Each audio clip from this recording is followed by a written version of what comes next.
You're in Europe, watching the World Cup. What if I told you Qatar essentially has the power to turn your lights off or increase your energy bill next month? Watch to the very end of this video to find out how. This is part 2 of the truth about Qatar, the hypocrisy of the West. Watch part 1 on my page for context. Correction from part 1. This is actually HBJ, former Prime Minister of Qatar, not the guy I showed in the first part. Part 1 focused on Qatar's real estate purchases. That's just the tip of the iceberg. Pay attention. The World Cup in Qatar isn't an accident. It is payback, as Qatar holds the fate of its former colonial masters in its hands. 29% of the UK's fuel comes from natural gas.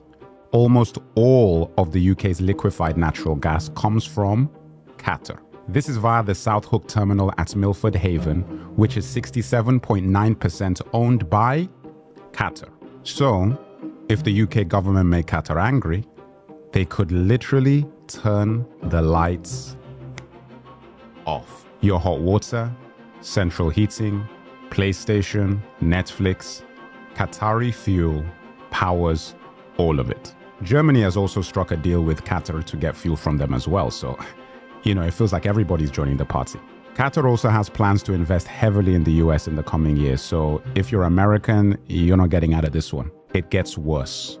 Keep watching. In 1966, when England hosted the World Cup, homosexuality was illegal in that country. So it seems that other nations must change when the West says so, but the West changes at their own pace when they want to. In July 2005, London was awarded the 2012 Olympics. This was while the UK were engaged in an illegal war against Iraq. Iraq did not have weapons of mass destruction. The Iraq invasion was based on a lie and thus, by definition, a war crime.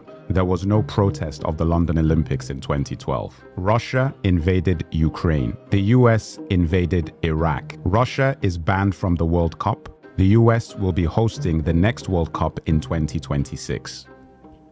Pay attention. So Gary Lineker and other sports pundits have had a lot to say about Qatar, even though he's allegedly taken their money for Champions League broadcasting after Qatar were awarded the 2022 World Cup 20 months before he signed that deal with the broadcaster. So I think he'd have known. Follow for more commentary on society, media, entertainment, politics, and the world.